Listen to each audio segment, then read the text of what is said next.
자, 룻기 4장입니다. 드디어 나오미와 룻, 이 두 사람의 미래가 결정되는 아주 중요한 순간이죠. 모든 일이 시작되고 또 마무리되는 곳, 바로 성문 앞에서 펼쳐지는 이 놀라운 구속의 드라마를 함께 살펴보겠습니다. 맞아요. 한 가문의 운명이 걸린 공개 협상이라니 정말 흥미진진하죠. 당시 성문이라는 곳이 그냥 드나드는 문이 아니었잖아요. 모든 법적인 문제, 공적인 업무가 바로 이곳에서 처리됐거든요. 바로 여기서 모든 사람이 보는 앞에서 한 가문의 운명이 결정되는 겁니다. 그 결과가 어떻게 될지 지금부터 그 과정을 한번 따라가 보시죠. 보아스 정말 대단한 사람이에요. 룻에게 약속하자마자 단 한순간도 지체하지 않습니다. 곧바로 공식적인 업무가 처리되는 성문으로 딱 올라가서 자리를 잡죠. 이 행동 하나만 봐도 그가 이 일을 얼마나 진심으로 또 얼마나 결단력 있게 추진하는지 알 수 있습니다. 그렇죠. 그리고 혼자서 조용히 처리할 수도 있었을 텐데 굳이 성읍의 장로 10명을 청해서 증인으로 세웁니다. 이건 뭐랄까, 이 일을 비밀리에 처리하는 게 아니라 모든 절차를 투명하고 명예롭게 그리고 법적으로 완벽하게 진행하겠다는 의지를 보여주는 아주 중요한 대목이에요. 매튜 헨리 주석은 보아스가 왜 이렇게 서둘렀는지 그 이유를 정확하게 짚어주는데요. 그가 본 건 룻의 외모나 지위가 아니었던 거죠. 이미 온 성읍의 칭찬이 자자했던 바로 그 현숙한 성품, 그것을 진주보다 더 귀하게 여겼다는 겁니다. 바로 이게 그의 모든 행동을 이끈 핵심 동기였던 거죠. 이제 이야기의 핵심 갈등이 시작됩니다. 보아스보다 더 가까운 친족, 그러니까 기업을 물을 우선권이 있는 다른 사람이 있었기 때문인데요. 율법에 따라 보아스는 먼저 그 사람에게 구속의 권리를 제한해야만 했습니다. 이 제한이 결국 두 사람의 인격을 시험하는 무대가 됩니다. 여기서 보아스의 지혜가 돋보여요. 처음부터 모든 걸 다 보여주지 않거든요. 먼저 땅에 대한 이야기만 꺼냅니다. 모압에서 돌아온 나오미가 우리 형제 엘리멜렉의 땅을 팔려고 합니다. 이 말을 들은 그 친족은 아마 속으로 이거다! 했을 거예요. 가난한 과부에게서 아주 싼 값에 재산을 늘릴 절호의 기회라고 생각했겠죠. 그래서 망설임도 없이 내가 부르겠소! 하고 대답합니다. 바로 그 순간 보아스가 결정적인 한마디를 덧붙입니다. 그 땅을 물으려면 죽은 자의 이름이 끊어지지 않도록 그의 아내였던 모압 여인 룻도 함께 아내로 맞이해야 한다는 조건이었죠.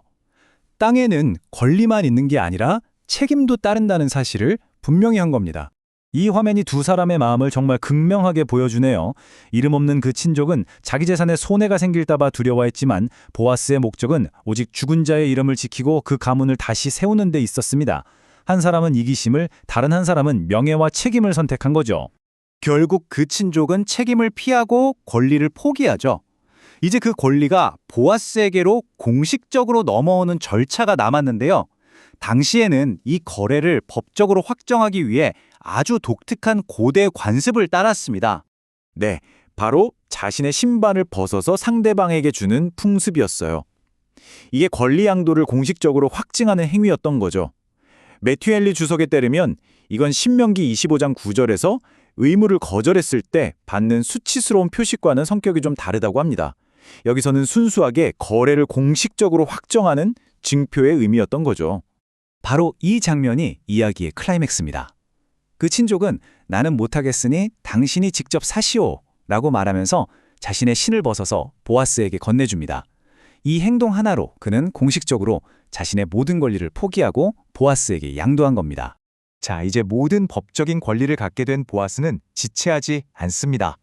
모든 증인들 앞에서 자신이 구속자로서의 소임을 다할 것을 공개적으로 선포하는 거죠. 보아스의 선언은 정말 명확하고 감동적이에요. 그는 단순히 땅을 산 게 아니라고 말합니다. 룻을 아내로 맞아서 죽은 말론의 이름이 그의 기업과 함께 영원히 보존되도록 하겠다는 명예로운 의도를 모두 앞에서 밝히는 거죠. 그리고 마지막에 여러분 모두가 증인입니다 라고 외치면서 이 약속에 대한 책임을 공개적으로 다짐합니다.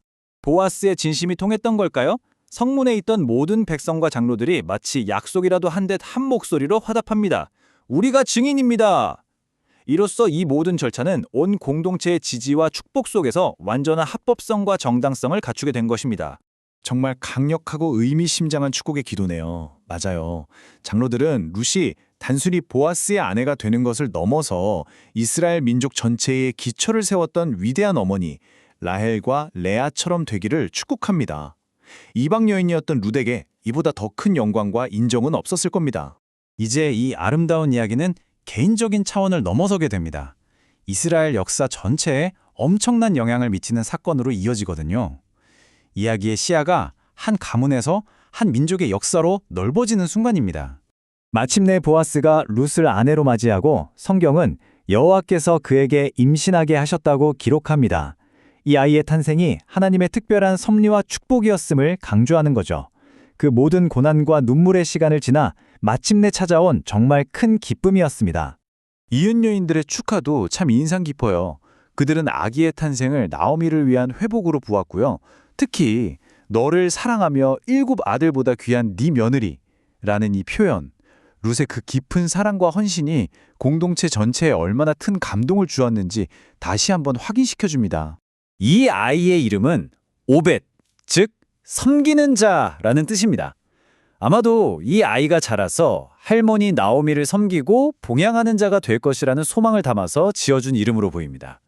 그리고 그 이름 그대로 그는 정말 중요한 역할을 하게 되죠.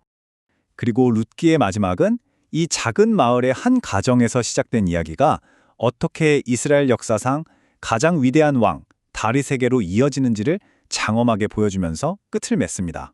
베레스에서 시작된 족보가 보아스와 룻이 낳은 아들 오벳, 그리고 그의 아들 이세를 거쳐서 마침내 다윗에게 닿는 것을 보여주며 이 모든 이야기에 거대한 의미를 드러내는 것이죠. 결국 룻기는 한 이방 여인의 신실한 선택과 한 남자의 명예로운 책임감이 만나서 하나님의 위대한 구원 역사의 한 부분을 이루는 과정을 보여줍니다. 이 이야기는 우리에게 한 사람의 신실함이 얼마나 크고 또 얼마나 예상치 못한 결과를 가져올 수 있는지 깊이 생각하게 만듭니다.